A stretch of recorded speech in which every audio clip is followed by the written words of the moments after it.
Hello! Aujourd'hui on se retrouve pour une nouvelle vidéo. On se retrouve pour une vidéo tout savoir sur. C'est un peu ma nouvelle série, que je tiens depuis le début de ma chaîne YouTube, donc c'est pas tant nouveau que ça. Aujourd'hui on va se concentrer sur la théorie du galop 2. C'est parti! Juste avant de commencer la vidéo, je vous rappelle que j'ai déjà fait la même vidéo pour le galop 1 et également pour le galop 3. À savoir que mes sources, ça va être la FFE, ça va être aussi des petits sites internet comme par exemple Petit Galop, la base de données du Haradjardi, mais également ma propre expérience pour mon passage du galop 2. Si toutefois les informations sont pas correctes pour vous, sont à modifier ou il manque des informations, normalement c'est pas le cas, mais si c'est le cas, n'hésitez pas à me le dire en commentaire. Ça peut arriver, l'erreur est humaine. Pour la vidéo, elle est structurée en deux grandes parties comme la structure de la FFE pour les passages des galops. Donc on a la première partie qui sont les connaissances générales et la seconde qui sont les connaissances du cheval. On va commencer par les connaissances générales, à savoir pour le galop 2. Tout d'abord, il faut savoir expliquer les aides et leur graduation. Alors les aides sont les moyens que tu as pour communiquer avec ton cheval. Il existe des aides naturelles et des aides artificielles. Pour les aides, pour avancer à cheval, du coup, il y a d'abord l'assiette, qui est la qualité de ton assise qui te permet de garder ton équilibre et ton aisance en toute situation. C'est une aide naturelle du cavalier. Tu peux agir avec ton assiette de deux façons, l'utilisation longitudinale de l'assiette et l'utilisation latérale de l'assiette. Ensuite, il y a les jambes qui permettent de demander au cheval d'avancer, d'accélérer ou pas que. On va, de toute façon, quand vous allez avancer dans les galops, vous verrez qu'il n'y a pas que ça.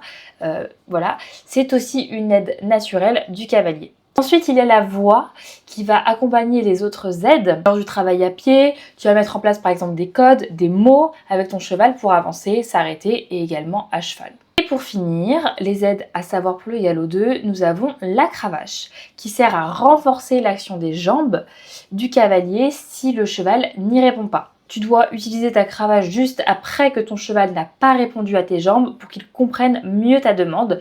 La cravache est une aide artificielle. Évidemment, il y a d'autres aides qui existent en équitation, notamment le stick, qui est artificiel, les éperons, la chambrière, ça c'est dans une autre discipline, mais ça peut servir.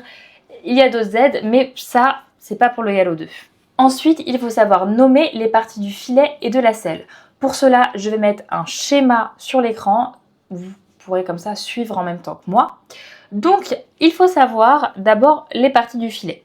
Donc, on a d'abord la tétière, le frontal, le montant de la muserolle, le montant du filet, la muserolle, la sous-gorge, le mors et les rênes. Souvent, ça c'est un peu facile à apprendre parce que comme tu l'utilises au quotidien dès que tu montes à cheval, comme tu mets le mors, etc., souvent c'est des parties que tu connais normalement.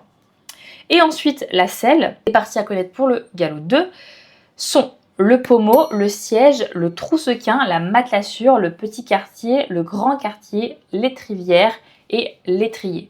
Encore une fois, ce n'est pas toutes les parties de la selle, il y a d'autres parties, mais celles-ci ne sont pas à connaître pour le galop 2. Ensuite, il faut savoir dessiner sur un papier et nommer les figures de manège usuelles, c'est-à-dire un cercle, une volte, une diagonale et un doublé. Pour cela, une fois de plus, je vais vous mettre un petit schéma, comme ça vous savez à quoi ça ressemble.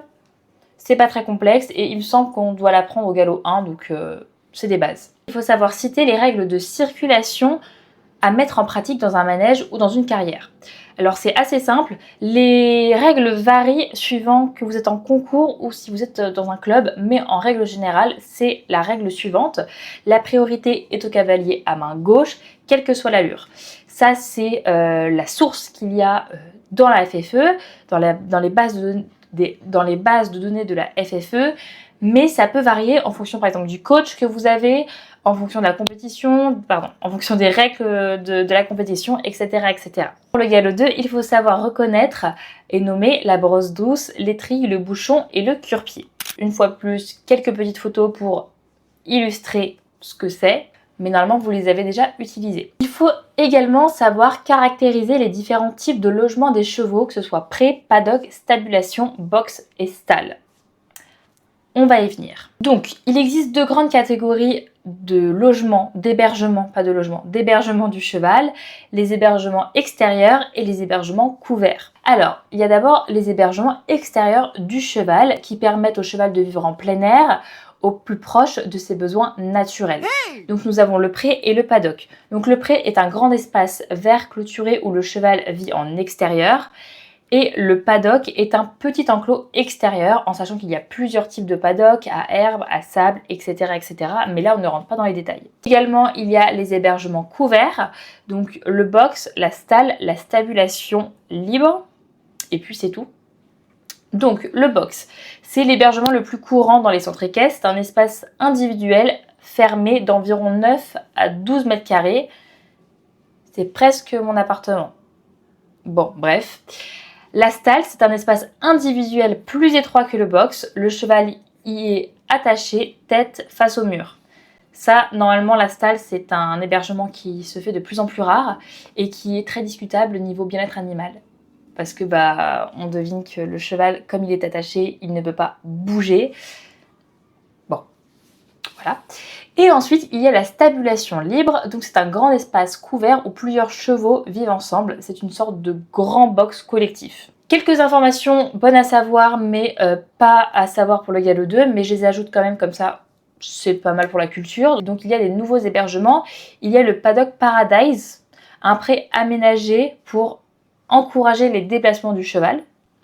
Et il y a également l'écurie active, un grand espace organisé où les chevaux vivent ensemble. Certains équipements sont automatisés pour adapter l'alimentation et faciliter la gestion des chevaux.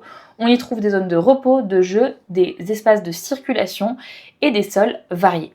Pour cette dernière partie de la première partie, si vous me suivez, il faut savoir identifier les principales activités équestres de la FFE et les principales activités proposées par son club.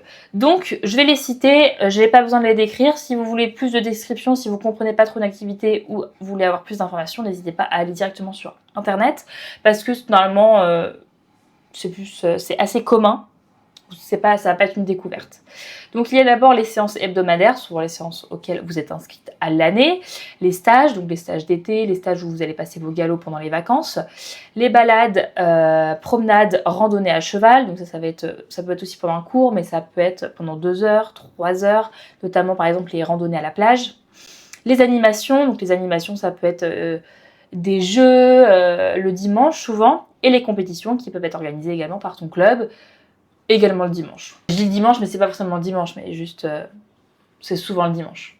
On en a fini pour les connaissances générales du cheval. On va passer maintenant aux connaissances du cheval. Ça ressemble beaucoup, mais c'est deux parties différentes. Alors, tout d'abord, il faut savoir décrire les caractéristiques principales des 5 sens du cheval ou du poney. Donc, nous avons d'abord l'ouïe.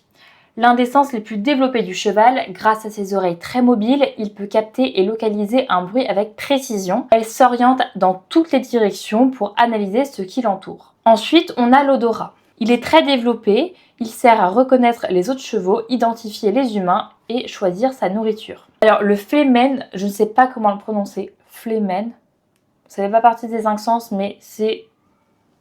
Voilà, faut quand même en parler. La réaction du cheval qui retrousse la lèvre supérieure et reste immobile quelques secondes. Ça lui permet d'analyser une odeur beaucoup plus précisément. Voilà, ça fait un peu partie de l'odorat et c'est un comportement que vous avez sûrement déjà vu sur vos chevaux. Ensuite, on a la vue. Il a un champ de vision panoramique, il voit à plus de 300 degrés, mais il y a 2 zones aveugles juste devant son nez et juste derrière lui. Le cheval distingue bien le bleu, le jaune et le noir et blanc, mais il perçoit moins bien le rouge, le vert et le marron. Et pour finir, il y a le toucher. Donc le toucher qui est extrêmement développé chez le cheval, sa peau est très sensible, il peut sentir une mouche se poser sur lui et il a des vibrisses, les poils longs autour du nez et de la bouche, autour du nez et des yeux, qui permettent d'explorer son environnement et de compenser sa zone aveugle devant le nez. Une nouvelle chose à savoir pour le galop 2, c'est de décrire leur comportement entre eux. Les comportements entre les chevaux, évidemment. Donc on va d'abord parler de la dominance et de la soumission. Les relations dans le groupe sont régulées par la dominance. Le cheval va prendre une posture de menace, attitude agressive avec un étirement des naseaux, des plissements autour de la bouche, une crispation des mâchoires et des oreilles en arrière plaquées sur la nuque. Il lève le pied ou tourne la croupe en direction du ou des congénères à qui il adresse l'avertissement. Ensuite, on va parler de l'affinité. Alors l'affinité se manifeste par la proximité choisie, le toilettage mutuel, les frottements de tête, les jeux ou le partage librement consenti d'aliments. Les autres interactions, il existe d'autres interactions liées à des situations ou des périodes de la vie, telles que les jeux de la jument avec son poulain ou les parades de séduction entre étalon et la jument. Il faut également savoir décrire leur comportement alimentaire. Voici les 5 aliments de base du cheval. Donc nous avons l'herbe, le premier aliment de base du cheval. L'herbe est riche en fibres et en eau.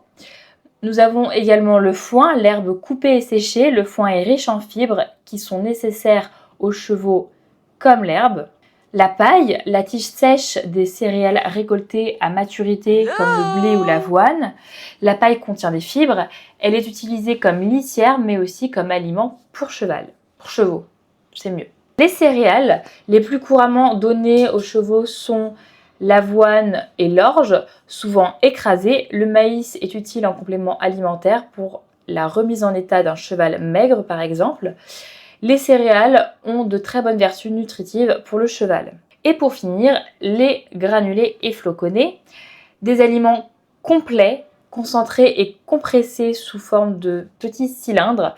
Les floconnés sont des céréales soufflées. Les granulés et les floconnés contiennent des céréales, des graines, des vitamines et des minéraux. Ensuite, il faut savoir décrire la bouche du cheval et comment il s'alimente. Le poulain a d'abord des dents de lait, puis remplacées par ses dents définitives. Le cheval a ainsi sa dentition d'adulte vers l'âge de 5 ans. La dentition du cheval poursuit son évolution tout au long de sa vie. On peut déterminer l'âge d'un cheval en observant l'angle de ses incisions. Plus l'angle est orienté vers l'avant, plus le cheval est âgé. La bouche du cheval comporte 12 incisives situées à l'avant de la bouche. Elles servent à couper l'herbe et le foin. Les barres, un espace sans dents situé entre les incisives et les canines. C'est dans cet espace que se place le mors. Il y a également 4 canines, uniquement pour les mâles, mais aussi quelques juments appelés bréaignes. Je ne sais pas comment trop ça se prononce. Qui sont souvent stériles, et 12 molaires et 12 prémolaires situés au fond de la bouche, derrière les crochets. Elles servent à broyer les aliments avant de les avaler. À savoir que le cheval mâle a 40 dents et la jument a 36 dents. Ensuite, on peut parler des lèvres du cheval. Elles lui permettent de choisir et de saisir sa nourriture. Elles sont recouvertes de vibrisses. Elles lui permettent de situer son environnement car le cheval ne voit pas la zone située devant lui, enfin juste devant lui. Une fois ces aliments choisis, le cheval les saisit et les pince avec ses lèvres avant de les couper avec ses incisives. La salive du cheval, ce sont les glandes salivaires qui produisent de la salive en continu. La salive permet au cheval de digérer correctement les aliments. La production de salive augmente quand le cheval mange. Elle peut être plus ou moins importante en fonction des aliments.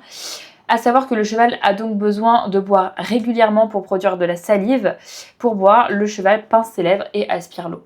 Donc avec toutes ces explications, il faut également savoir reconnaître les aliments de base du cheval, donc l'herbe, le foin, la paille, les céréales et les granulés. Une fois de plus, je vous mets les photos de ces différents aliments. Pour continuer, il faut savoir connaître leurs besoins en eau. Alors, ils consomment plusieurs dizaines de litres d'eau par jour, par petites quantités selon le temps et la saison, avec un maximum en cas de chaleur ou d'effort intense. L'idéal est qu'il ait en permanence de l'eau propre à volonté. Si ce n'est pas possible, il faut lui donner très régulièrement de l'eau et veiller à ce qu'il ne boive pas trop en une seule fois.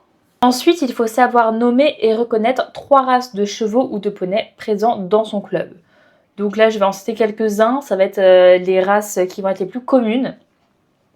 Après, il faut toujours se renseigner, demander, n'hésitez pas à votre club, quelle race est ce cheval ou ce poney. Il y a d'abord le Shetland, l'une des races de poney les plus facilement reconnaissables. Le poney Shetland est petit et toise 1,07 m maximum. Donc bon, c'est mimi en vrai. Ensuite, il y a le Connemara. il est une des races de poney les plus populaires, notamment en compétition. Il est originaire de la région du Connemara à l'ouest de l'Irlande. Ensuite, il y a le Selle français. Il est une race de chevaux les plus représentées en France. Le cheval Selle français est un cheval issu du croisement de plusieurs races, comme le pur sang ou le cob normand. C'est un grand cheval de sport, athlétique et puissant. Il toise entre 1m65 et 1m70.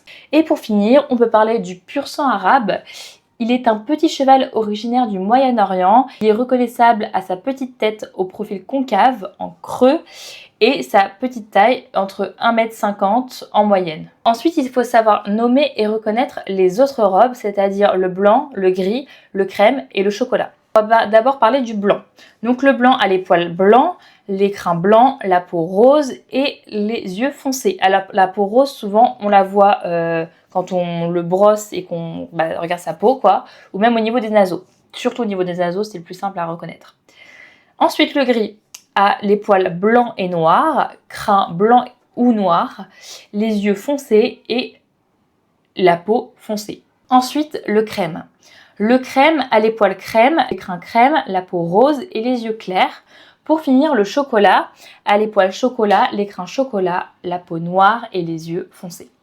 Pour l'avant-dernière partie de la théorie du galop 2, il faut savoir nommer et reconnaître les différentes taches. Quand elles sont petites, on va dire que le cheval est tacheté. Quand les taches vont être un peu plus grandes, on va dire qu'il est pie, donc noir pie, ou alezan pie, ou baie pie. Les taches blanches sur la robe du cheval s'appellent les panachures. Elles sont plus ou moins grandes sur la robe du cheval, comme je disais. Il existe deux types de panachures, la robe pie et la robe tachetée. Donc la robe pie présente de grandes taches blanches sur la robe. Le mot pie signifie taché de blanc comme la pie. C'est assez simple à se rappeler. Le nom de la robe du cheval est complété du mot pie. Ainsi, un cheval alezan avec de grandes taches blanches s'appelle alezan pie, comme un cheval bai avec de grandes taches blanches s'appelle bai pie. Un cheval noir avec de grandes taches blanches s'appelle noir pie. Le cheval tacheté, il a de petites taches blanches ou de couleur dans sa robe. Le nom de sa robe est complété du mot tacheté. Alors, un cheval alezan avec de petites taches blanches s'appelle alezan tacheté. Il y a aussi les baies tachetées et les noirs tachetés. Pour finir, il faut savoir décrire et montrer les parties principales des membres du cheval, donc le genou, le jarret, etc. etc. Donc je vous mets un schéma à l'écran pour suivre, les membres principaux. À la fin, je ne sais plus parler. À la fin de ce genre de vidéo, je ne sais plus parler. Bref, donc il faut savoir connaître, évidemment différencier postérieur et antérieur. Donc niveau postérieur, on a le jarret, les tendons, la couronne et les sabots. Alors, ce que j'ai dit, c'est pas uniquement postérieur, mais c'est comme la photo est faite. C'est pour ça. Et aux antérieurs, mais également, il y a au postérieur. Je me suis perdue dans mon explication, mais je pense que vous comprenez que le sabot, il y en a 4, il n'y en a pas que 2. Bref, aux antérieurs, il y a la châtaigne, le genou, le canon, le boulet et le pâturon. Voilà pour ce qui est de la théorie du galop 2, tout ce qu'il y a à savoir pour le galop 2. Une fois de plus, n'hésitez pas à me dire en commentaire si vous avez des choses qui ne sont pas claires. Même si vous avez des questions, vous pouvez m'en poser, j'ai des petites connaissances. S'il y a des informations qui sont à rajouter, des informations, bref, dites-moi. J'espère que cette vidéo vous aura plu. J'ai adoré la faire, même si bon, c'est intense ce genre de vidéo parce qu'il faut que je parle, il faut que j'articule. En même temps, j'ai mon ordinateur en dessous. Bref, de toute façon, les 2 premières vidéos que j'ai faites sur la théorie du galop, des galops 1 et 3, vous avez adoré, j'ai eu des super retours. Donc j'espère que ce sera pareil pour cette vidéo. Elle est un peu plus courte que les autres vidéos vu que c'est le galop 2. Et il y a moins de choses en fait, parce que j'avais pas mémorisé ça. Le galop 1, c'est tous les débuts, toutes les bases. Le galop 3, tu vois un peu plus. Et le galop 2, voilà. C'est un peu, voilà. Mais c'est bien d'avoir une vidéo, comme ça c'est au clair. Vous avez tout sur une même vidéo. Ce qu'il faut savoir pour votre petit examen. J'espère que votre examen se passera d'ailleurs bien, vos révisions également aussi. Je vous fais plein de bisous, de toute façon on se retrouve dans une nouvelle vidéo qui ne sera pas la théorie du galop 6, parce que je n'ai pas encore mon galop 6, mais dans d'autres vidéos, des petits vlogs, des petites reprises. Bref, abonnez-vous, likez pour me soutenir. Je vous fais plein de bisous et à une prochaine.